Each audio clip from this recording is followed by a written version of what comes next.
ماشاءاللہ قبلہ تربیت کی بات کر رہے تھے، ذکر ہوا حضرت عمر بن عبدالعزیز رضی اللہ تعالیٰ عنہ کا۔ تو یقیناً جس کی اپنی تربیت اتنی اعلیٰ ہے تو وہ اپنی اولاد کی تربیت کتنی اعلیٰ کریں گے۔ آپ کے آبائی گاؤں، آپ کا علاقہ، والدین مصر میں رہتے تھے، حضرت عمر بن عبدالعزیز کی۔ حضرت عمر بن عبدالعزیز چھوٹی عمر ہے، 10-12 سال کی عمر ہے، پڑھنے کے لیے مدینہ المنورہ میں تشریف لائے، علم دین حاصل کرنے کے لیے۔ یہاں صاحب اولاد بھی بیٹھے ہیں اور نوجوان بیٹھے ہیں، بچے بیٹھے ہیں، ذرا توجہ سے سماعت فرمائیں۔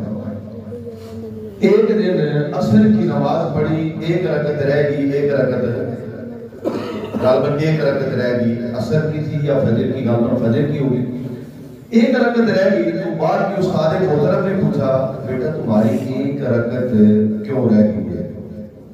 جو نماز نہیں پڑھتے وہ ذرا توجہ کریں کہ ہمارے اکابرین، اللہ کے محبوب بندے، ان کا بچپن کیسا تھا، ان کی تربیت کیسی تھی، ان کا لڑکپن کیسا تھا، ان کا اٹھنا بیٹھنا کردار کیسا تھا۔ تو عرض کی حضور بس مجھے کنگھی کرتے کرتے دیر ہو گئی اور اس کنگھی کرنے کی وجہ سے ایک رکعت نماز میری رہ گئی۔ تو آپ کے استاد محترم نے جب یہ سنا تو خط لکھا حضرت عمر بن عبدالعزیز رضی اللہ تعالیٰ عنہ کے والد محترم کو۔ نماز کی اہمیت دیکھیں، بچوں کی تربیت دیکھیں، قبلہ نے بہت خوبصورت باتیں بیان فرمائی ہیں، میں ان کی تائید کرتا ہوں۔ خط لکھا، کہاں بیٹھے ہیں؟ مدینہ المنورہ میں استاد محترم۔ کس کو لکھا؟ آپ کے والد محترم کو۔ وہ کہاں رہتے ہیں؟ مصر میں۔ اور شکایت کی کہ آپ کے بیٹے نے آج صرف بالوں کو کنگھی کرنے کی وجہ سے ایک رکعت نماز کو چھوڑ دیا۔ ہم تو ساری چھوڑ دیتے ہیں، ہم تو مسجد میں آتے ہی نہیں ہیں، ہم اپنی اولاد سے پوچھتے ہی نہیں ہیں، نہ خود پڑھتے ہیں نہ بچے پڑھتے ہیں۔ یہ بڑا المیہ ہے مسلمانوں کے لیے۔ بازار آباد، گلیاں آباد، ہر طرف آبادی ہے، لیکن افسوس یہ ہے کہ ہم نے اللہ کے گھر کو آباد جو کرنا تھا وہ آباد نہیں کیا۔ یہ ہمارا المیہ ہے، اللہ اپنے گھروں کو آباد کرنے کی توفیق عطا فرمائے۔ اب والد تھے نا حضرت عمر بن عبدالعزیز کے، یہ نہیں کہا کہ چلو کوئی بات نہیں، استاد جی بچہ تھا، اگر ایک رہ بھی گئی، پہلے تو ساری پڑھتے ہیں، آج اگر ایک نماز رہ بھی گئی ہے تو بچہ ہے کوئی نہیں، جب بڑا ہوگا تو یہ پوری نمازیں پڑھ لے گا، ٹائم پہ پڑھے گا۔ اگر باقی تکبیر اولیٰ کے ساتھ نمازیں پڑھی ہیں تو اگر ایک رہ گئی ہے تو استاد نے یہ شکایت نہیں کی، یہ ہم ہیں۔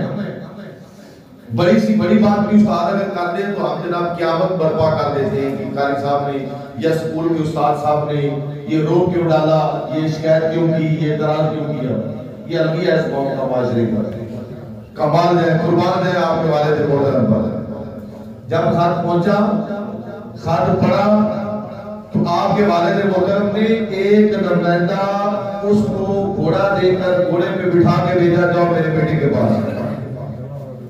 حضرت عمر بن عبدالعزیز مدینہ المنورہ میں ہیں اور والد صاحب نے فرمایا کہ جب جانا ہے نا تو سب سے پہلے میرے بیٹے عمر بن عبدالعزیز میرے پتر کو لینا ہے اور حمام کی دکان پہ لے جانا ہے اور ان سے کہنا ہے اس کی ٹینڈ کر دو، سارے بال اتار دو، جن بالوں کی وجہ سے نماز کی ایک رکعت رہ گئی ہے وہ بال میرے پتر کے سر پہ نہیں ہونے چاہیے۔ سمجھ آئی کہ نہیں؟ عجیب مولا، ہم خوشی میں بھی اللہ اور اللہ کے رسول کو بھول جاتے ہیں، کبھی آ جاتا بھی اللہ اور اللہ کے رسول کو بھول جاتے ہیں۔ خوشی شادی بات تو تباہی ہے نا، اندھیری ہے، انتہا کی کیا کہے، اگر میں کوئی بات کروں گا تو شاید آپ ناراض ہو جائیں گے، اللہ سمجھ کی توفیق عطا فرمائے۔ تو باپ نے کہا میرے بیٹے نے ایک رکعت کیوں چھوڑی ہے بالوں کی وجہ سے، پہلے اس کو لے کے جانا ہے نائی کے پاس اور اسے کہنے اس کی ٹینڈ کر دو، سارے بالوں ڈال دو۔ کیوں؟ ان بالوں کی وجہ سے ایک رکعت نماز رہ گئی اور اس کے استاد نے مجھے شکایت مصر میں لگائی ہے۔ جب پہلا یہ کام کرنا ہے بعد میں سمجھانا ہے۔ وہ ہے شخص حضرت عمر کے پاس، حمام کے پاس، نائی کے پاس لے کے گیا، ٹینڈ کروا دی، ٹینڈ کروانے کے بعد فرمایا تمہارے باپ کا حکم ہے کہ آئندہ تمہاری شکایت نہیں آنی چاہیے، آئندہ تمہاری شکایت ہے۔ یہ بچے بھی بیٹھے ہیں، صاحب اولاد بھی بیٹھے ہیں، ذرا یہی سے آپ اندازہ لگا رہے ہیں کہ نماز کی اہمیت کتنی ہے، اولاد کی تربیت کتنی ضروری ہے۔ بولیے اولاد کی کتنی، ہم دنیا کے لیے پتہ نہیں کیا کر جاتے ہیں، فیشن یہ وہ، اللہ سمجھتا